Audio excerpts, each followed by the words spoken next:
আসসালামু আলাইকুম ওয়া রাহমাতুল্লাহি ওয়া বারাকাতুহু। কেমন আছেন সবাই? আশা করি ভালো আছেন।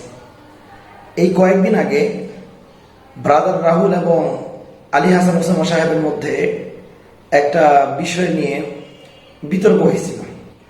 সেই বিতর্কের পর থেকেই আমরা দেখতেছি যে আহলে হাদিসের যারা আছেন, যারা ব্রাদার রাহুল সাহেবের পক্ষে ছিলেন, তারা খুব বিজয় উল্লাস করতেছেন এবং একটা জিনিসের উপরে বারবার ফোকাস করতেছেন যে আলী হাসান ওসামা সাহেব একটাও সহি হাদিস দেখাইতে পারেনি।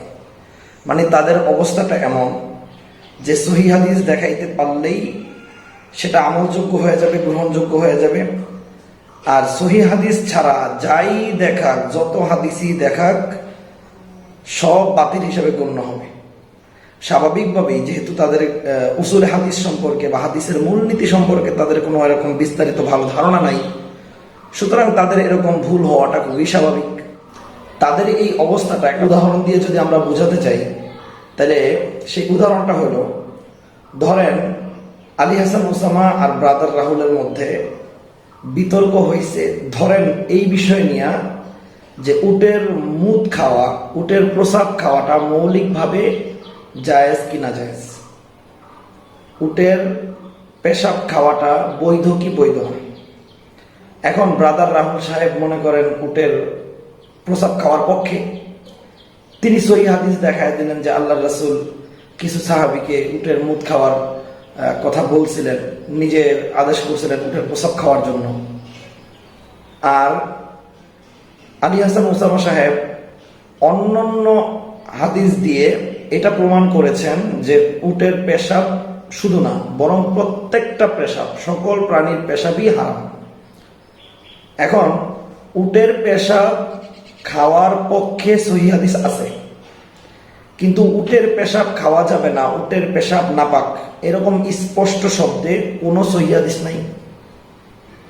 এখন আহলে হাদিস যারা আছেন তারা সহিহ হাদিস দেখা তারা উটের পেশাব খাওয়া শুরু করবেন, কারণ যেহেতু এর বিপক্ষে স্পষ্টভাবে উটের পেশাব খাওয়া যাবে না এই মর্মে কোনো সহিহ হাদিস নাই। তারা যদি শুধুমাত্র সহিহ হাদিস দেখার কারণে উটের পেশাব খাওয়ার পক্ষে বলেন, এমনকি নিজেরা উটের পেশাব খাওয়া শুরু করেন, এটা কি আসলে ইসলাম অনুসারে জায়েজ হয়েছে বা এটাই ঠিক, এটাই গ্রহণযোগ্য, নাকি এর বিপরীত? আসলে এখানেই হলো আলী হাসান ওসামা সাহেব এবং ব্রাদার রাহুল সাহেবের কথার মূল ঘাটতি। ব্রাদার রাহুল সাহেব জাস্ট সহিহ হাদিসের ওপর সহিহ হাদিস পেশ করে দিয়েছেন, এটা কি উম্মত গ্রহণ করলো কিনা, যেই সাহাবী এই হাদিসটা বর্ণনা করছেন ওই সাহাবী এর উপর আমল করছেন কিনা, আরো অন্যান্য সাহাবায়ে কেরাম এই হাদিসটা গ্রহণ করছেন কিনা, তাবেঈনে কেরাম, তাবেঈনে কেরাম তারা এই হাদিসটাকে কিভাবে গ্রহণ করছেন, এত কিছু দেখার টাইম তার নাই। তিনি সহিহ পাইছেন, বাস মাইরা দিচ্ছেন। অথচ বাস্তবতা এমন না। প্রত্যেকটা হাদিস আমল করার জন্য বা মাইনা নেওয়ার জন্য, গ্রহণযোগ্য বিবেচনা করার জন্য অনেকগুলো বিষয় দেখতে হয়। একটা হাদিস সহিহ হইল, এখন ওই হাদিসের যিনি রাবি আছেন উনি এই হাদিসের উপর আমল করছেন কিনা, আরো অন্যান্য সাহাবায়ে কেরাম এই হাদিসটাকে গ্রহণ করছেন কিনা, তাবেঈনে কেরাম গ্রহণ করছেন কিনা, তাবেঈনে কেরাম গ্রহণ করছেন কিনা, এগুলোও দেখতে হয়। কারণ হাদিস সহিহ হওয়ার পরেও যদি কোনো কারণে ওই সাহাবী নিজে অথবা অন্যান্য সাহাবায়ে কেরাম ওই হাদিসের উপর আমল না করে থাকেন, তাহলে বুঝতে হবে এই হাদিসের মধ্যে যে কোনো একটা ত্রুটি অবশ্যই আছে।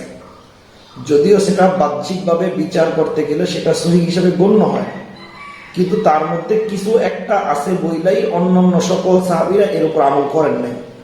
এই সাধারণ বুঝটা যদি না থাকে, তাহলে সহিহ হাদিস করতে গিয়ে ওই উটের পেশাব খাওয়া ছাড়া আর কোনো উপায় থাকবে না।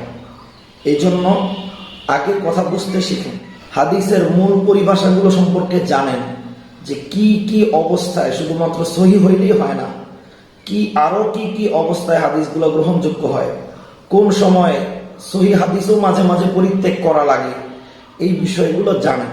জানার পরে তারপরে যদি মনে হয় ব্রাদার রাহুল সাহেব দিচ্ছেন, তাহলে আপনারা চিল্লায়েন যত মন চায়, কোনো সমস্যা নেই।